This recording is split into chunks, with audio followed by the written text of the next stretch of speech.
What's up, Night Owl? Steely here, back with another video, and today I'm going to be telling you how to run a business in D&D. Now, this video is mainly for dungeon masters who have players that want to start up a business, start up an organization, really establish themselves in the world, and they're not sure where to turn to for the rules. If you're a player interested in starting up a business and a campaign and you want the rules to back you up, you can send this video to your dungeon master and you can stick around for some inspiration. In most games, it's inevitable that your party will end up with so much gold they don't know what to spend it on.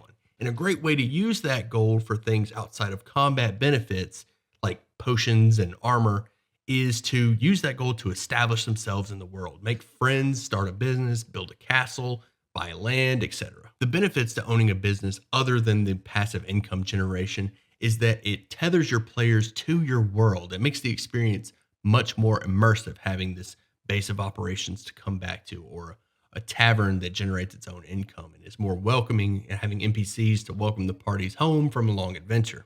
Now, notice I said NPCs welcoming them back from an adventure. This is because running a business happens in the background while they're out adventuring. The purpose of the business isn't to retire from adventuring so you can stay home and run this business. If your player wants to do that, they should probably draw up a new character, unless the whole party wants to do that, in which case you can make an adventure out of that. So let's start from the ground up and assume that your party is building this business completely from scratch. They don't even have a building yet. For this, we're going to have a look at Chapter 6 of the Dungeon Master's Guide.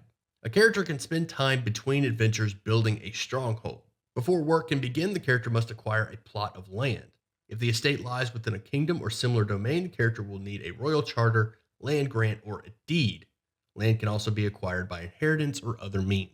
Royal charters and land grants are usually given by the crown as a reward for faithful service, although they can also be bought. Deeds can be bought or inherited. A small estate might sell for as little as 100 gold or as much as 1,000. A large estate might cost 5,000 or more if it can be bought at all.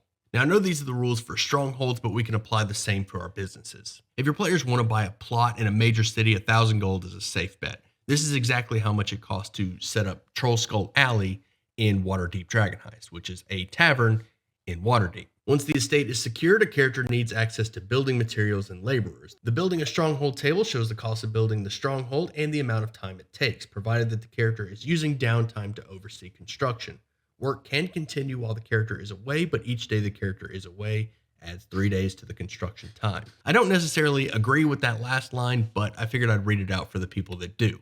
Having the players required to be there to speed up the time kind of encourages them to stay. I would much rather have this as a thing that happens in the background. That's kind of the point. So while they're out adventuring, this thing's getting established and you don't have to add those 3 consecutive days. Now, depending on what kind of business your player or party wants to start, you can use this chart to determine how much it'll cost and how much time it'll take to build the building. If your party wants to build an inn or a tavern, or the rogue wants to establish a thieves guild, or the bard wants to build a brothel, I feel like the trading post and the guild hall are good baselines for what we're looking at. And that's 5,000 gold pieces, 60 days to build. Now that we've got that out of the way, let's see how much it costs to maintain these buildings and how often we have to pay the upkeep. This is also in Chapter 6 of the Dungeon Master's Guide, and it falls under recurring expenses. Besides the expenses associated with maintaining a particular lifestyle, adventurers might have additional drains on their adventuring income. Player characters who come into possession of property, own businesses, and employ hirelings must cover the expenses that accompany these ventures. It's not unusual for adventurers, especially after 10th level, to gain possession of a castle, tavern, or another piece of property. They might buy it with their hard-won loot, take it by force, obtain it in a lucky draw from the deck of many, or acquire it by other means. The maintenance cost table shows the per-day upkeep cost for any such property, and this needs to be paid every 30 days. Given that adventurers spend much of their time adventuring, staff includes a steward who can make payments in the party's absence. This cost includes everything it takes to maintain the property and keep things running smoothly, including the salaries of hirelings. If the property earns money, more on that in a second, that can offset the maintenance cost that is taken into account in the table.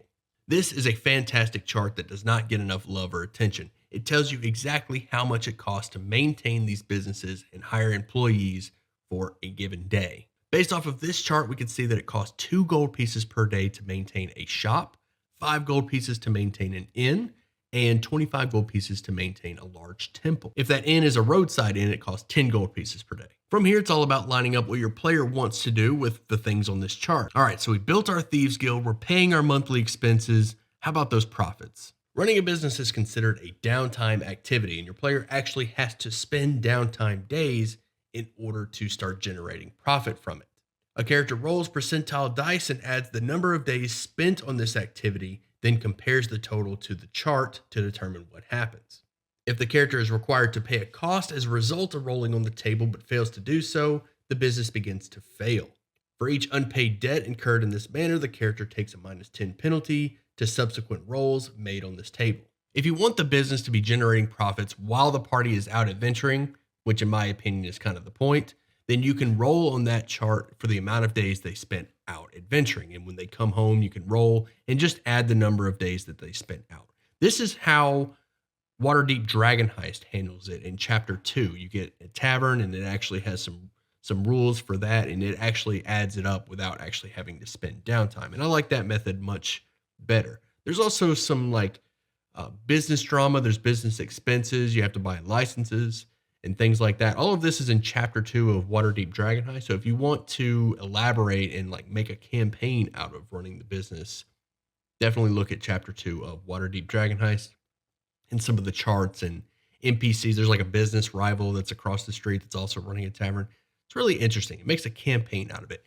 And you could do the same if you have the rogue running the Thieves Guild, or the bard with the brothel, the party with the tavern. You can have NPCs, you can have regulars at the tavern, or thugs in the Thieves Guild that the party consistently meets with and offers them their next quest, or gathers information for them. They can send them out, really tether them to the world and make friends.